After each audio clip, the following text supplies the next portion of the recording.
Mesdames et messieurs, bonsoir. Merci de rester fidèles au programme de Walf et bienvenue au débat du jour. Ce premier numéro de la semaine est consacré à la crise universitaire avec ce qui s'est passé jeudi dernier, mais aussi avec la sortie hier dimanche du président Macky Sall. De retour de voyage, donc le président Macky Sall a indexé des leaders politiques qui seraient un peu ou bien qui tenteraient de profiter de la situation de crise que vit l'université de Dakar. C'est autour de ces questions que nous allons échanger avec mes invités. Il s'agit d'abord de Pape Malick Ndour. Pape Malick Ndour est membre de la convergence des jeunesses républicaines de l'Alliance pour la République, parti du président Macky Sall. Pape Malick, bonsoir. Bonsoir Moustapha. Bonsoir. Et vous êtes avec Elimane Ba. Elimane Ba est le président de l'amicale des étudiants de la FASEG. Elimane, bonsoir. Bonsoir. Mbacké Seck du parti Rewmi. Mbacké, bonsoir. Bonsoir. Et merci à tous les trois d'avoir répondu à notre invitation. Mbacké Seck, c'est avec vous qu'on va démarrer ce débat. Vous avez suivi le président Macky Sall. Est-ce que vous vous sentez concerné? Quand je dis vous, c'est le parti Rewmi, quand Macky Sall dit qu'il y a des leaders politiques qui tentent d'attiser le feu à l'université de Dakar. Oui, nous commençons par présenter nos condoléances les plus sincères à la famille du défunt Bassirou Faye, un jeune brisé à la force de l'âge. Nous présentons les mêmes condoléances à toute la communauté universitaire et au peuple sénégalais. Revenu de voyage, la déclaration du président Macky Sall a surpris plus de... Nous nous attendons à un discours d'apaisement. Nous nous attendons à un président sensible aux préoccupations des Sénégalais de tous les jours. Mais nous avons vu en place un président guerrier, avec un discours guerrier, un discours décalé, complètement en déphasage avec les problèmes des Sénégalais. Parce que je ne puis comprendre qu'après 15 jours d'absence, qu'il nous dise qu'il a rencontré le doyen Cheikh Wade, ancien de la Deuxième Guerre mondiale, avec beaucoup d'honneur et de plaisir, que ce même Cheikh Wade puisse entendre dans les informations que le régime de ce président qu'il vient de rencontrer a tué un étudiant, a tué 3 étudiants. C'est déplorable. Le deuxième niveau où nous avons une déception, c'est le fait qu'il ne respecte pas le monde étudiantin. Nous avons dit que le président Macky Sall, il a même répété à l'envi qu'il a fait l'université de Dakar dans les années 80. C'est en ce moment que les revendications d'ordre social ont démarré. La restauration, l'hébergement, les bourses. Que ce même président soit ancien d'AGI, qui sait comment on manipule les masses étudiantes. Chez Andi Diop PDS. Andi Diop PDS. Il a été Premier ministre, il a été ministre de l'Intérieur. Il sait ce que signifie une présence policière dans l'espace universitaire. Que ce même président puisse dire qu'il y a des gens derrière les étudiants, je suis désolé, ce n'est pas vrai. La vérité des faits, qu'ils ont négligé les bourses des étudiants. À la généralisation des bourses, il y avait des critères d'excellence et des critères sociaux. On avait réussi ce qu'on appelle la bancarisation. Il n'y avait plus ces queues monstres devant le coude, là où on payait à l'époque quand nous étions étudiants. Mais les étudiants avaient accès à une banque, avaient leur propre guichet automatique de banque. Mais tout cela, il y avait une démarche préalable qui consistait à suivre tout le circuit au niveau des 6 directions du ministère des Finances, le ministère de l'Enseignement supérieur jusqu'à la primature pour aboutir au paiement des bourses. Mais que des jeunes Sénégalais puissent attendre pendant 10 mois qu'on nous parle d'audit du fichier des étudiants, ma foi, ça ne fait pas très sérieux. C'est cette présence policière que nous devons dénoncer encore, parce que le respect des franchises universitaires a sauvé maintes vies. Il ne faudrait pas que ce gouvernement continue à cautionner des assassinats sans assassins. Parce qu'il nous faudrait situer les responsabilités. Et dans son discours, il faut le rappeler, il a dit que il va situer les responsabilités devant toutes les personnes qui ont rencontré les étudiants et sévir s'il le faut, parce que force restera à la loi. Mais il doit aussi de la même façon situer les responsabilités de toute la chaîne qui a abouti à l'assassinat du jeune Bassirou Faye. Et à la tête de cette chaîne de responsabilité, nous trouverons son excellence le président Macky Sall. Alors, Pape Malick Ndour, Mbacké Seck le rappel, on attendait vraiment du président Macky Sall un discours d'apaisement. Là, il menace de sévir. Alors, la question que l'on se pose est de savoir, est-ce qu'il y a des éléments matériels qui permettent aujourd'hui au président Macky Sall d'accuser Idrissa Seck ou Abdoulaye Wade d'être un peu derrière les étudiants? Écoutez, vous savez, Moustapha, je voudrais tout d'abord saluer quand même les téléspectateurs et les téléspectatrices de la télévision Walf TV, mais aussi mes co-débatteurs. Mais aussi et surtout dire carrément que personnellement, j'approuve le discours du président Macky Sall, qui, je le dis, est un discours franc et responsable. Mais ce qu'il faut soutenir, c'est ce qui est venu après le discours. Le président Macky Sall a prononcé le discours hier. Aujourd'hui, il a fait suivre, ce discours-là, il a fait suivre avec des actes très forts.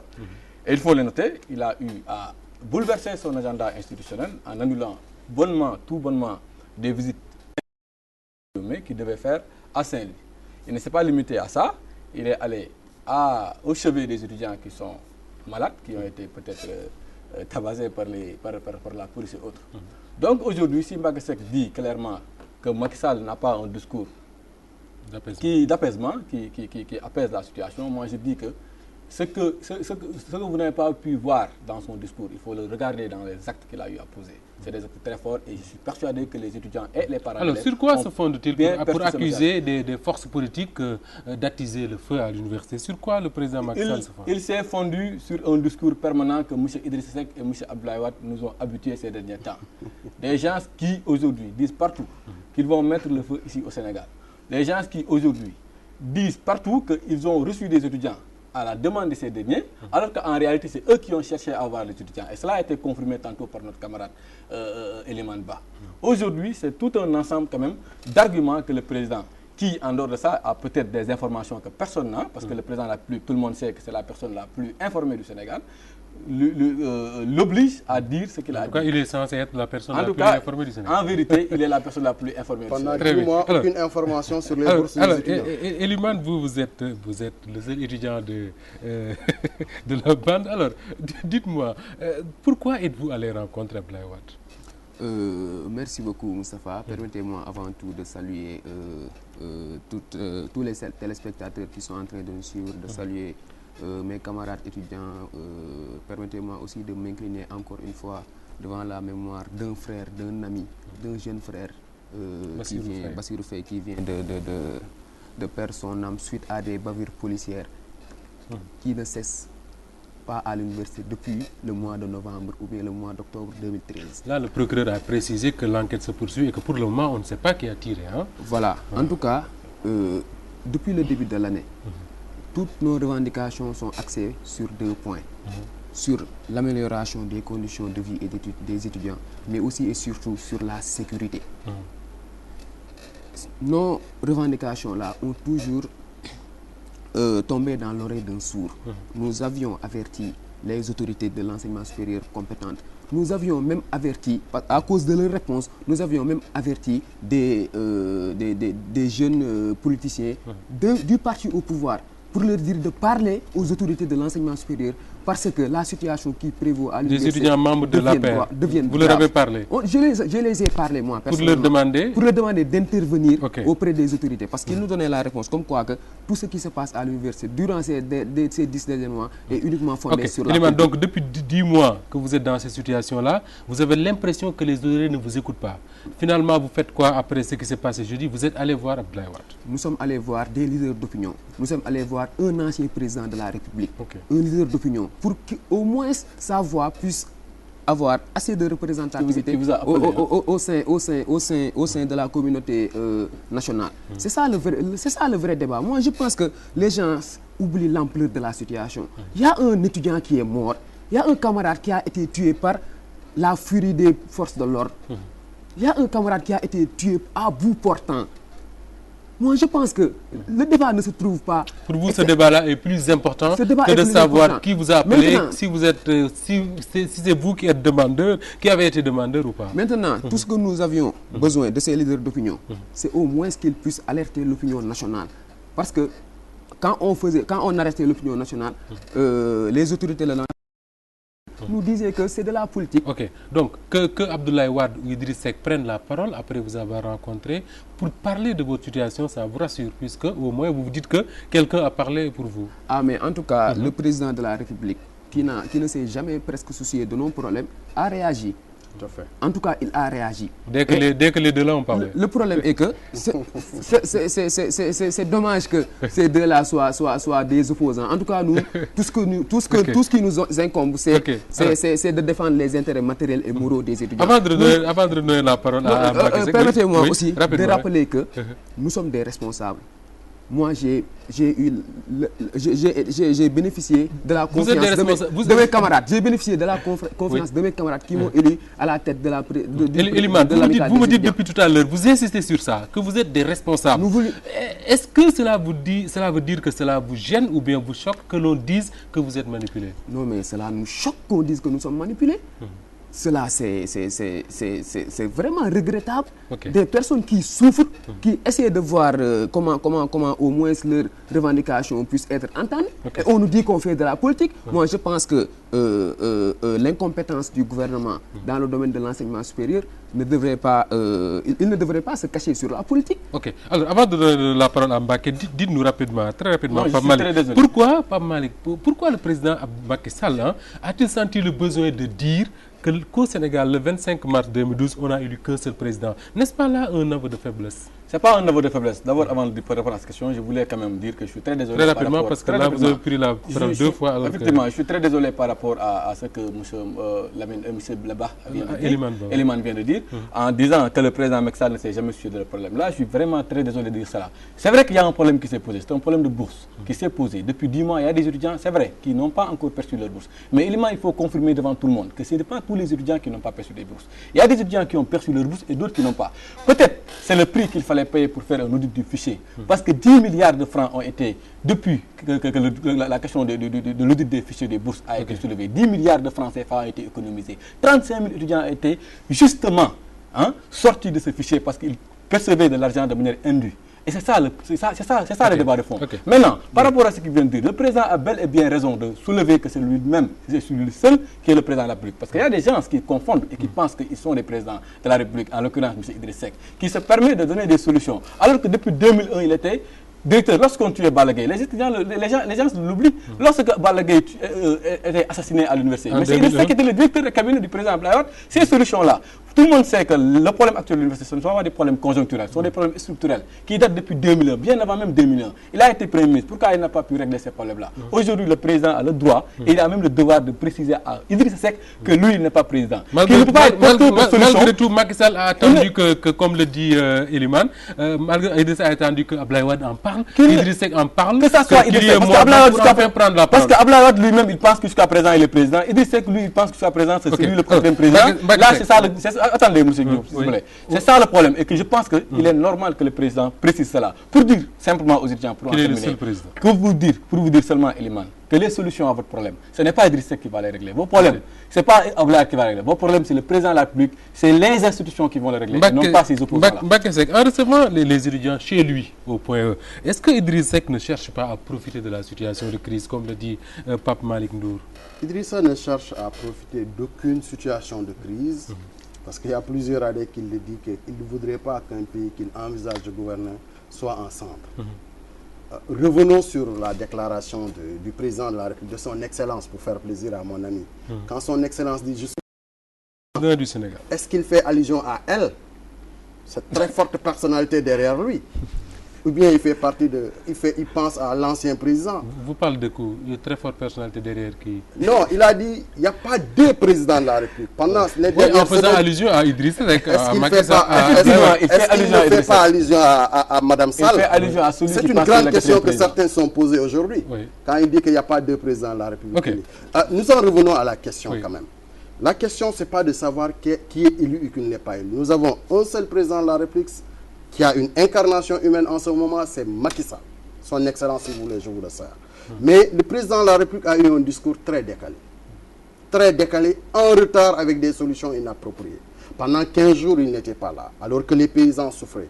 Pendant 15 jours, pendant lesquels 4 conteneurs remplis d'armes sont perdus au large de son palais présidentiel, il ne dit rien. Pendant lesquels les pêcheurs n'avaient plus d'essence pour aller en mer. Le président revient avec un discours guerrier, nous sommes complètement désolés. Il doute sur lui-même, il est président, parce qu'il n'est pas clair encore dans sa tête la durée de son mandat. Ce n'est pas encore clair dans sa tête que c'est lui le président de la République. Et M. Ba l'a dit tout à l'heure, les autorités ont fait la sourde oreille. C'est lui-même qui l'a dit. Pendant 10 mois, Pendant 10 mois, ce président fait la sourde oreille. Et voyage pendant 15 jours, il se permet de dire que je suis à l'écoute de ce qui se passe au Sénégal. S'il était à l'écoute de ce qui se passe au Sénégal, quand les franchises universitaires n'étaient plus respectées, quand la présence policière chaque fois aboutit à un assassinat d'étudiants, il ne devait pas attendre cela pour réagir. Parce que me dire simplement qu'il a remis en question son agenda pour aller au chevet des malades, s'il n'avait pas fait ça ce matin, qu'est-ce que d'autre il pouvait faire, ce président de la République? Faudrait-il attendre chaque fois qu'un étudiant soit enterré pour réagir? Faudrait-il chaque fois qu'une revendication sociale arrive à ce point, ce breaking point? Parce que les rapports entre les étudiants depuis l'avènement de Macky Sall avec son régime, c'est des breaking points. Okay. Les gens se battent et s'entretuent pour être écoutés. Il n'y a pas 3 mois, il y avait un autre étudiant mort et nous nous rappelons tous de son discours lorsque l'étudiant Mamadou Diop a été tué. Il a demandé qu'on situe les responsabilités. Aujourd'hui, accuser Idriss Seck et Abdoulaye Wade et dire qu'ils sont responsables de la situation revient à s'accuser. Est-ce que tuer un étudiant est moins grave que perdre une commune? Parce que tous les ministres qui ont perdu leur localité ont été virés. Et les ministres qui sont responsables de la mort d'étudiants, est-ce qu'on doit les garder encore en place? Moi, je me pose cette question. Okay. Où est le grand slogan, la patrie avant la partie? Parce que c'est quand l'APR gagne une commune, on laisse le gars. Quand ils perdent une commune, on les vire. Mais quand un responsable de l'APR est responsable de la mort, de l'assassinat d'étudiants. Oui, on n'a pas encore situé les responsables, on ne sait pas encore qui est responsable de quoi que ça dans cette affaire. La chaîne de commandement, il a dit que Macky Sall est l'homme le plus renseigné de ce pays. Ok. Alors, Eliman, on aimerait vous entendre sur les solutions, mais avant cela, vous le dites avec insistance depuis tout à l'heure, que vous êtes assez responsable, que vous êtes des intellectuels. Les intellectuels que vous êtes, en allant voir Macky Sall après Abdoulaye Wade, après ce qui s'est passé à l'Université de Dakar, est-ce que vous vous êtes dit que votre démarche peut être interprétée comme une démarche politique ou politicienne? Est-ce que vous vous êtes posé cette question-là?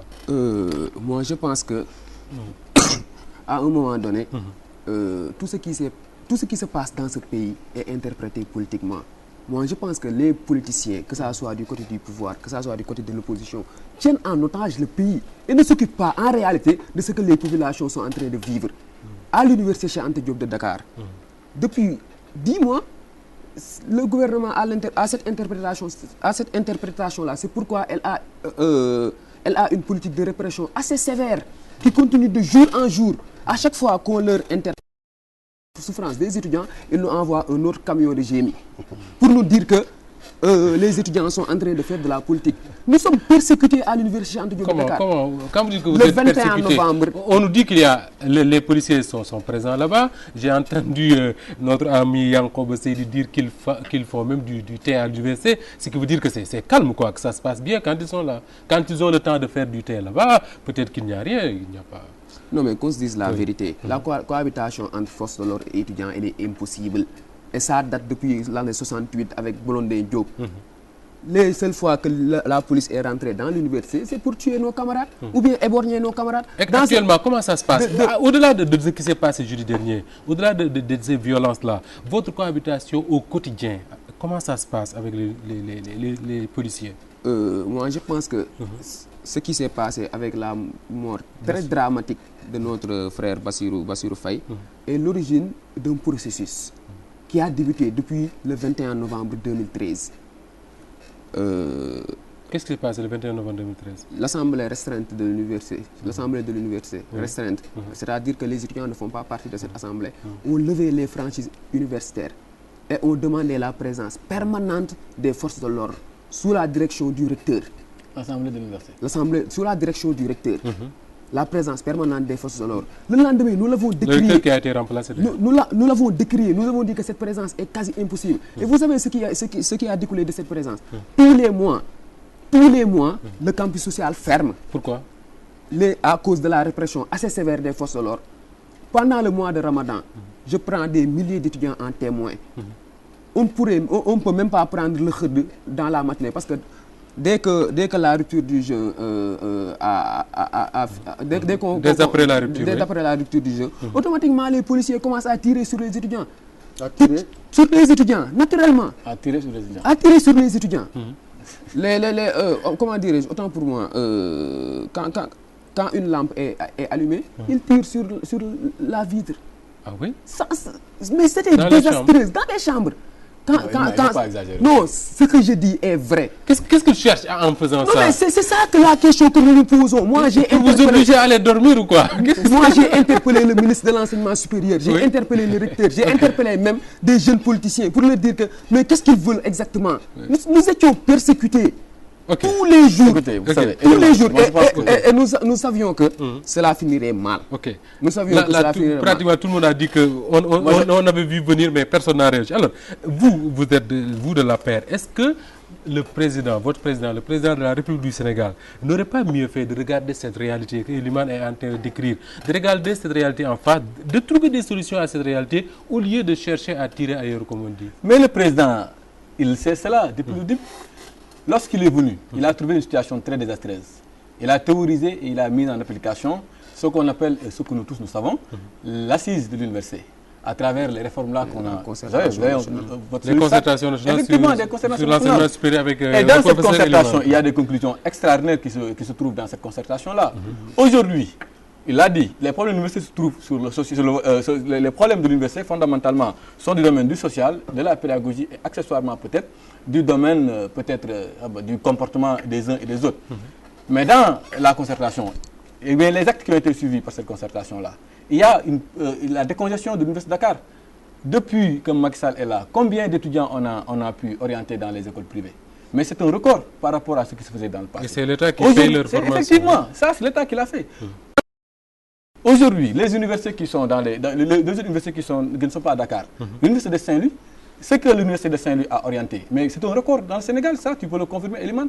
L'université de Thiès, aujourd'hui, ce que le président de la République a amené il annonce la construction de... Donc, c'est tout un ensemble de solutions que le président a débuté depuis qu'il est là, a commencé à faire depuis qu'il est là.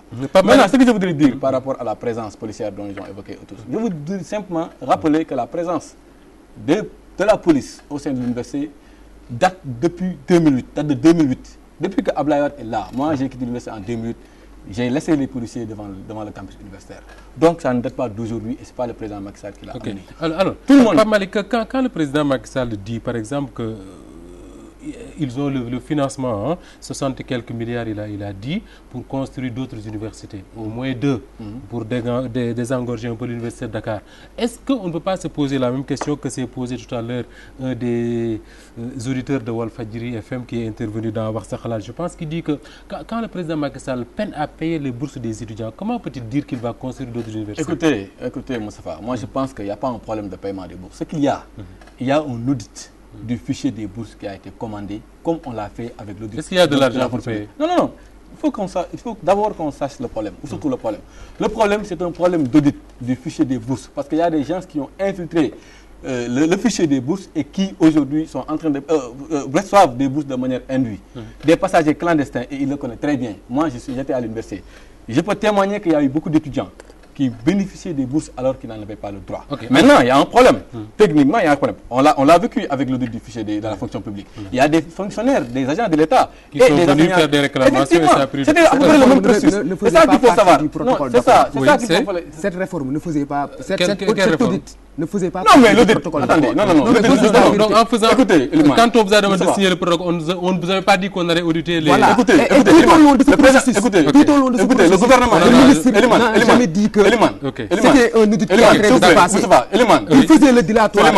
Il faut savoir que le gouvernement n'a pas besoin d'avoir votre opinion pour faire auditer. Ok, alors, très bien, ça c'est clair. Alors, Mbacké, quand le président Macky Sall annonce la construction au moins de 2 instituts, comme il les appelle, en banlieue, mais aussi vers Diamniadio, vers la nouvelle ville, pour désengorger un peu. Est-ce que vous vous dites que c'est cela la solution, ou bien vous dites comme le monsieur dont je parlais tout à l'heure, qui disait sur Wolf FM que quand on ne peut pas payer des bourses, on ne peut pas promettre, on n'a pas le droit de promettre la construction d'autres universités?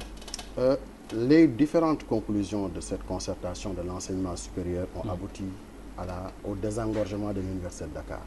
Avoir presque une ville, parce que c'est une université avec 85 000 personnes, au cœur de la capitale, les maintenir en otage dans presque un camp de concentration sans moyens, parce que les bourses ne sont pas payées. C'est lui-même qui entretient la lie de cette contestation permanente qui aboutit à des assassinats d'âmes. Ce qui est regrettable, ce n'est pas le retard du paiement de bourse. Ce qui est regrettable, ce n'est pas l'audit de la masse d'étudiants qui bénéficient d'une bourse. Ce qui est regrettable, c'est que toutes ces concertation, tous ces signaux envoyés par les étudiants, toutes ces alertes en permanence à des autorités bien renseignées, bien informées, aboutissent à l'assassinat d'un étudiant. C'est ces morts d'hommes qui sont regrettables. Au niveau des solutions, si aujourd'hui l'État parvient à orienter une bonne masse des étudiants dans les écoles supérieures, mais il n'y a pas d'autre solution. Parce que l'année dernière, jusqu'à 3 mois de la fin de l'année scolaire, nous avions une foultitude d'étudiants qui n'étaient pas orientés. Cette année, les résultats catastrophiques du bac, certains même le justifient. Le manque de prévoyance du régime en place qui fait tout pour ne pas ouvrir les universités à tous ces bacheliers potentiels. Ce que nous disons simplement à ce niveau pour conclure sur les solutions, il faudrait que les franchises universitaires dans toutes les universités, qu'on puisse les respecter.